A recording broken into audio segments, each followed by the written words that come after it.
Hey, welcome to this presentation. We're going to be talking about how to prevent financial disaster in our cubs. So, this is for you, Mother Bear. I know that this is a fear that you have that there could be some financial disasters coming up as it relates to your cub. Yeah. So we thought it would be good, that we have a mother bear present some of the fears that she has had with her cub, and also some of the fears that we know that her clients have as well. So before we get started, let's just introduce ourselves to you. My name is Mr. Advocate. I'm the co-founder of Rise to Your Top. And my name is Michelle Merkel, and I'm the other co-founder of Rise to Your Top. And we're forgive me, we are father and daughter. Team. Team.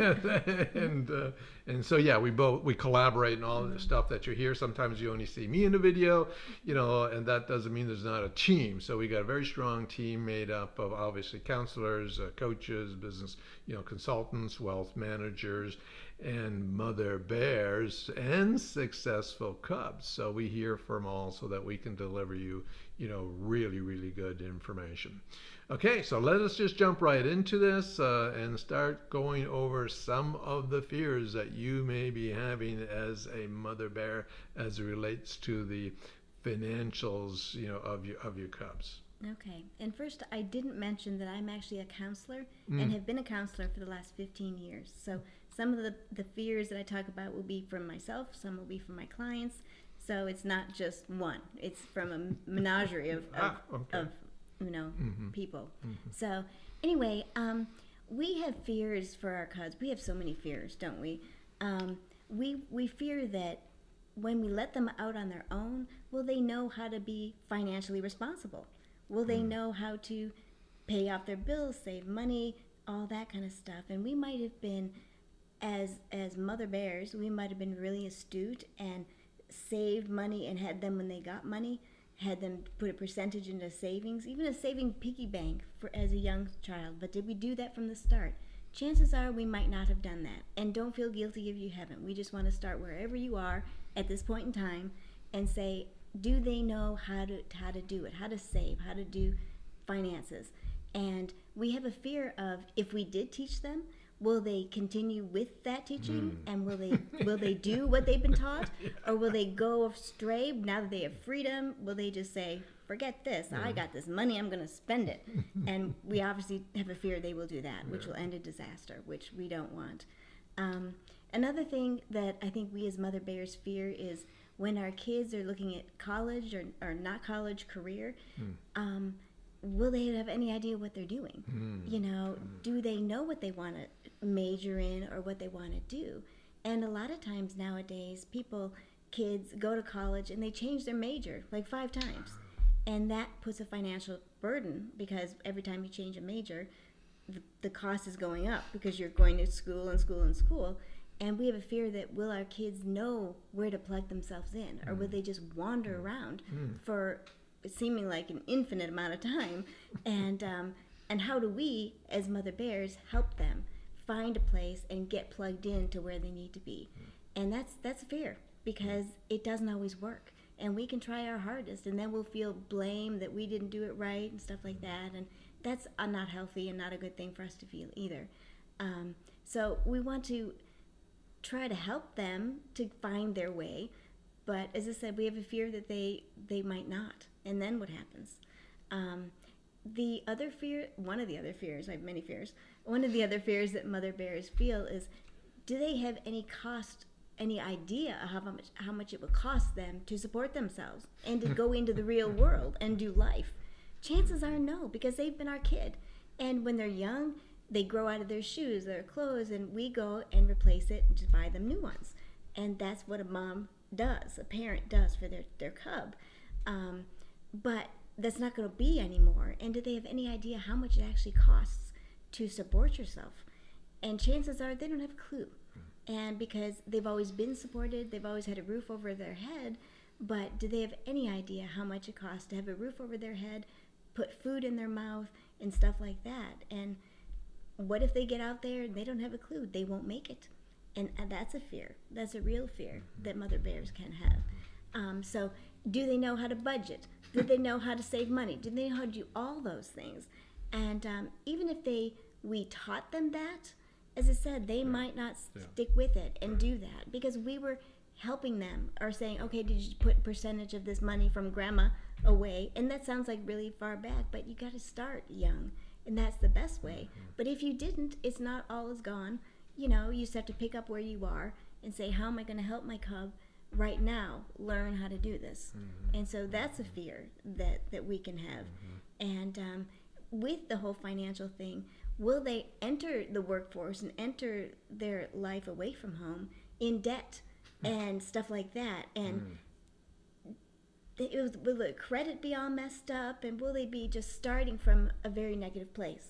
And that's a fear, because it's really hard to get out of debt, and it's really hard to get your life on course again, and that's hard. So we just imagine our cubs flailing around out there. They're tall, probably, but still they're flailing around out there, and that's a very stressful thing. And do they really have a financial plan? We need a financial plan. Where do we want to be in 5 years, 10 years, whatever? And do they have one? And we might have taught them to have a financial plan. Maybe they couldn't get one in their head. They need to know the kind of life they want to lead. And these are big subjects. And a lot of times our teenager, late teens, early 20s, that's too big. They don't want to deal with that. But they need to deal with that. And to say, okay, if I want to make this much money, live this style of life, I need to make this amount of money.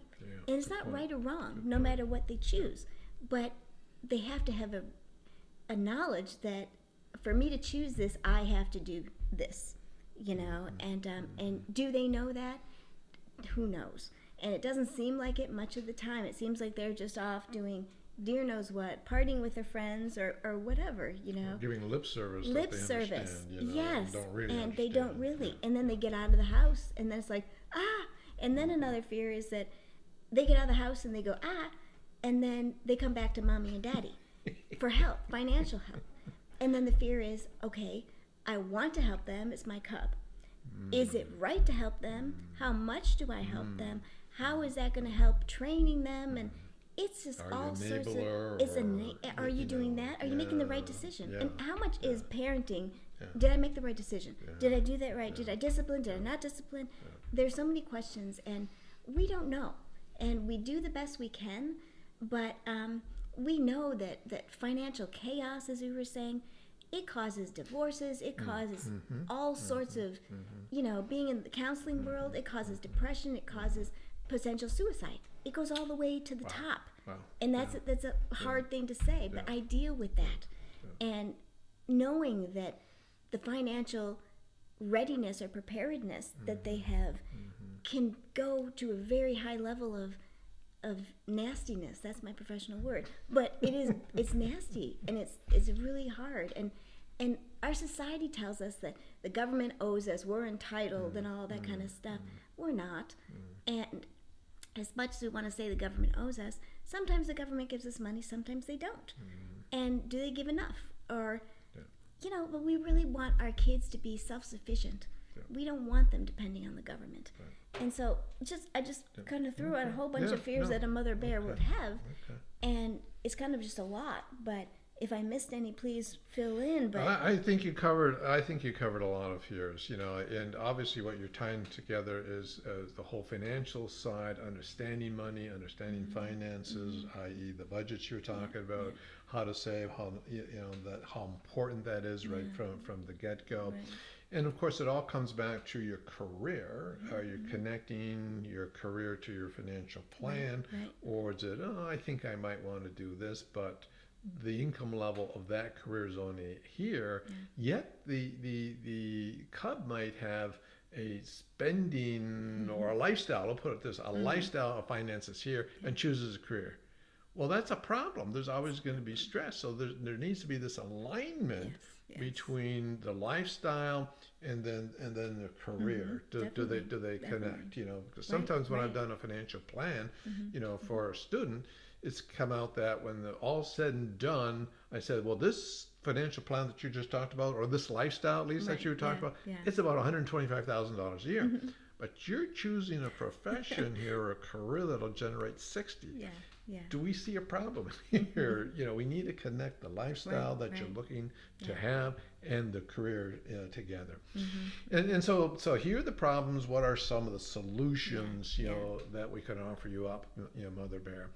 And there are a number of solutions, and certainly it's the education side, which is Michelle's been talking about. But we go back and find out fundamentally who this person is. Can they relate to different work environments? What's their relationship energy? What's their intellectual energy? What's their physical energy? What's their natural design? What are their love languages? What are their skills? What is their ability to develop new skills? What's their natural talents? So you have to look at the person, and yes, passion and purpose and those things are important as well, and start blending them, all together. And yes, the schools do their help. The counselors do the help. Government, as we said, does the help. But Mother Bears, we know they don't solve all the problems, and they can't, because our cubs are 100% unique. That program might work for that cub, but not that cub. So we have to look at our cubs and look specifically what they need. So we have to understand who they are and help them in the context of who they are. So we're developing, we've done this one-on-one with people, for decades, So we're now developing a video-based program to deal with career development. How do you develop your career, and how do you maintain the career? Because a lot of people think it's a one-time transaction when you transition from school into the workplace. No. It's a continuous process. For example, they don't understand the concept of a network. No. They don't have a network. They're not developing a network. Right. The network is the biggest asset you have in terms of your career development, which is, of course, where your income comes to deal with your financial side. You must have the right network, not just any network, the right network as it relates to that profession that you go in. So we coach people and say, what's your profession? Start the network in the context of that profession. And the network also for them, not mommy and daddy's network. Correct, and which probably is different use. anyway. They've probably got a different career path. Right. So that your network not gonna doesn't work. They have to have their own network on how to develop the network. Yeah. So there's all these things we put together into a very comprehensive career development, program. Again, we've done it one-on-one, but we're now in the throes of developing that as a video-based thing. And Mom, it doesn't escape us. You might be in a stage of your life needing career development. You may have been sort of stay at home, and now you're in transition. The kids are 20, 23, 25, and okay, I've been a mom, now what do I do? Or I've been in a part-time sort of work scenario, but I need double or triple the income, to deal with my issues because I have personal financial fears.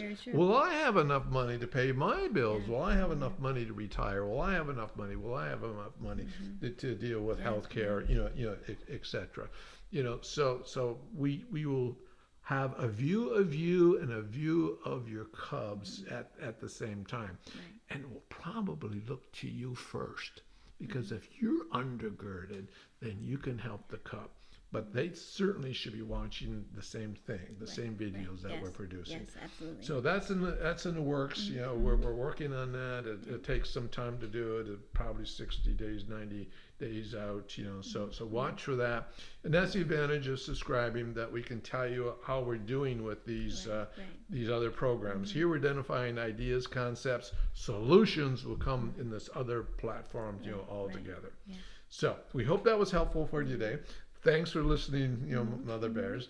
And as always, have a great day and be strong. Yeah. Bye for now. Bye-bye.